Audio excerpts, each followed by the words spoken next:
जब इनके अंदर से कर लेगा उत्तराखंड की चर्चाओं में रहे हरक सिंह रावत फिर एक बार अपनी जुबानी जंग के चलते सियासत में मुखर दिखाई दे रहे हैं। आपको बता दें कि हरक सिंह रावत ने आरोप लगाया है कि बीजेपी ने पार्टी चलाने के लिए बैंक में 30 करोड़ की एफडी बनाई है। उसमें उन्होंने भी खनन माफियाओं से लाकर 1 करोड़ रुपए से अधिक रकम जुटाई है। हरक ने चुनौती दी है कि इसको लेकर मेरे पर भी दोष है, इसलिए मेरी भी जांच होनी चाहिए। यदि बीजेपी चाहे तो उसकी जांच करा ले।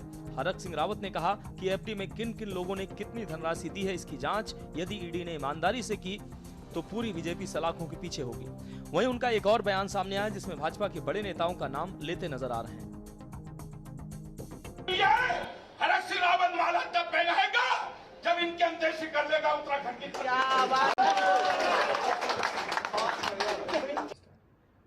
डॉक्टर हरक सिंह रावत भारतीय जनता पार्टी का निष्कासित व्यक्ति है और जिस तरह से बयानबाजी वो कर रहे हैं, भारतीय जनता पार्टी के प्रति जिस तरह से शब्दों का इस्तेमाल कर रहे हैं, ये दुखद है, चिंताजनक विषय है। इसकी मैं घोर निंदा करता हूं। ऐसे लोग हैं कि उसी थाली में खाते हैं और उसी में छेद करते हैं। और मैं विशेषकर ये भी कहना चाहूंगा कि आज जिन शब्दों का प्रयोग भारतीय जनता पार्टी के प्रति डॉक्टर हरक सिंह रावत जी ने किया है, ऐसे शब्द उन्हीं को मुबारक हो। और विशेषकर मैं ये भी कहना चाहूंगा कि जिस प्रकार से उन्होंने लाछन लगाया कि भारतीय जनता पार्टी को बहुत सारा पैसा उन्होंने दिया है, मैं कहना चाहूंगा कि भारतीय जनता पार्टी किसी व्यक्ति से नहीं बल्कि अपने कार्यकर्ता से पैसा लेकर के अपने कार्यकर्ताओं से बाय चेक, छोटा कार्यकर्ता हो बड़ा कार्यकर्ता हो, और इसी तरह से भारतीय जनता पार्टी अपनी पार्टी को चलाती है। एक तरफ हरक सिंह के बयानों को लेकर राजनीतिक पारा सातवें आसमान पर है, तो दूसरी तरफ पहाड़ की सभी पार्टियां अग्रिम चुनाव को लेकर अपनी बिसात बिछाने में भी लगी हैं। भाजपा के प्रदेश अध्यक्ष महेंद्र भट्ट ने कल अपने दिल्ली आवास पर सभी सांसदों के साथ बैठक ली, लेकिन हरिद्वार सांसद त्रिवेंद्र सिंह रावत और पौड़ी के सांसद अनिल बलूनी इस बैठक में गैर मौजूद रहे। इसको लेकर भी चर्चाएं जोरों पर। साथ ही अपनी जमीन तलाश रही कांग्रेस पार्टी ने भी देहरादून पार्टी कार्यालय पर सभी शीर्ष नेताओं के साथ पार्टी को आगे बढ़ाने और 2027 में प्रदेश भाजपा का सुपड़ा साफ करने को लेकर रणनीति तैयार की, जिसमें पार्टियां सभी विपक्षियों को साथ लेकर चलने की बात कर रही हैं।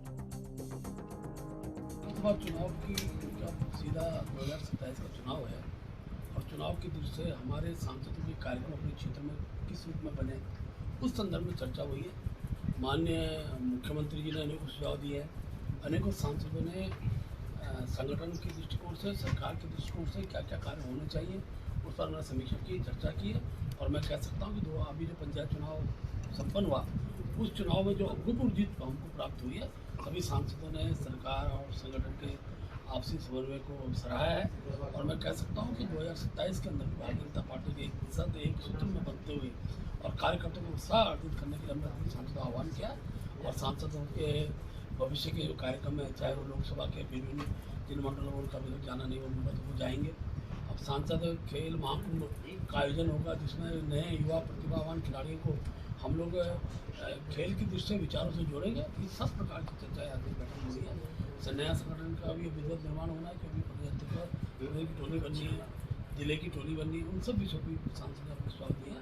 और मैं कहता हूँ बहुत सौहार्दपूर्ण बैठक है, बहुत प्रभावशाली बैठक है, जो 2027 के हमने आपका सिद्ध होगी। ये संगठनात्मक 19 जिलों का हमारा राज्य है और सभी 19 जिलों को प्रतिनिधित्व संगठन में मिले, इसी दृष्टिकोण से हमने रचना बनाई है। बहनों के लिए भी जो आरक्षण निश्चित है, उस आरक्षण के आधार बहनों को भी हम अपने संगठन में स्थान देंगे। अनुसूचित जाति को है, ST OBC है, सब प्रकार के प्रमुख कार्यकर्ताओं को संगठन में दायित्व दिया जाएगा। और यही क्रम हमारा जिला स्तर पर रहेगा। मंडल स्तर की टीम हमारी बन चुकी है, जिला प्रदेश की टीम की विधिवत हम बहुत जल्दी घोषणा करेंगे। पार्टी के वरिष्ठ नेता हैं और राज्य के पूर्व कैबिनेट मंत्री भी हैं, नेता प्रतिपक्ष भी रहे हैं।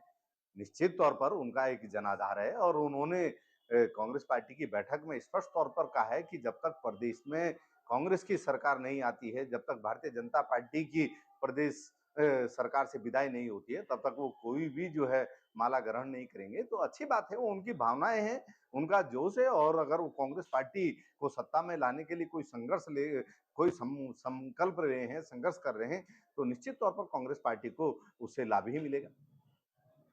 जो हरक सिंह रावत ने ये जो उनका व्यक्तिगत बयान है, पार्टी की तरफ से उनका बयान हो सकता है, लेकिन इसमें उत्तराखंड क्रांति दल का अपना कोई ये नहीं है कि उन्होंने ऐसा क्यों बोला या वो बीजेपी को क्यों हटाना चाहते हैं।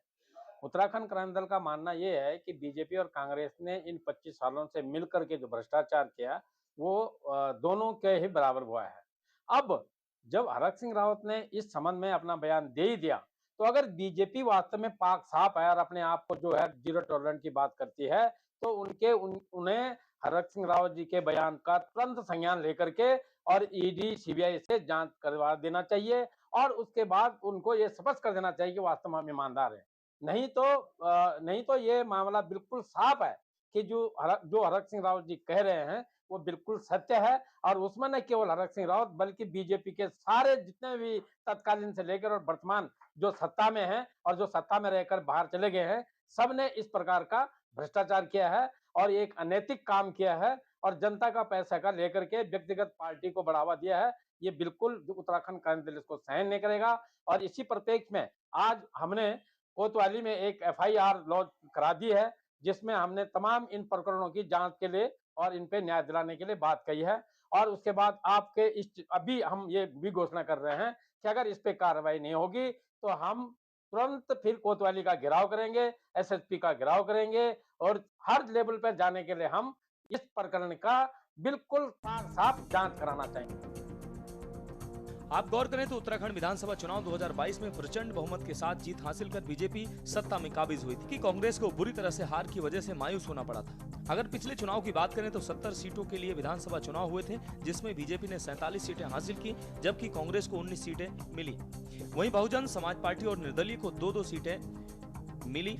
अब विपक्ष भाजपा को अपनी जुबानी जंग के साथ नैनीताल में शर्मसार करने वाला किडनैपिंग कांड, लोकतंत्र की हत्या में डीएम जैसे मुद्दों को लेकर विधानसभा सत्र में गई, लेकिन सरकार कोई जवाब नहीं दे पाई और सरकार को बैकफुट पर जाना पड़ा। ऐसे में अब कांग्रेस इन सभी बातों को लेकर सबसे बड़ा आंदोलन करने जा रही है, जो विपक्ष को लगता है कि ये सभी मुद्दे आने वाले समय पर पार्टी के लिए जनता के दिलों तक पहुंचने का आसान तरीका होगा। बहरहाल देखना होगा क्या ये बातें जनता को आने वाले समय पर लुभा पाएंगे। Uttarakhand desk report.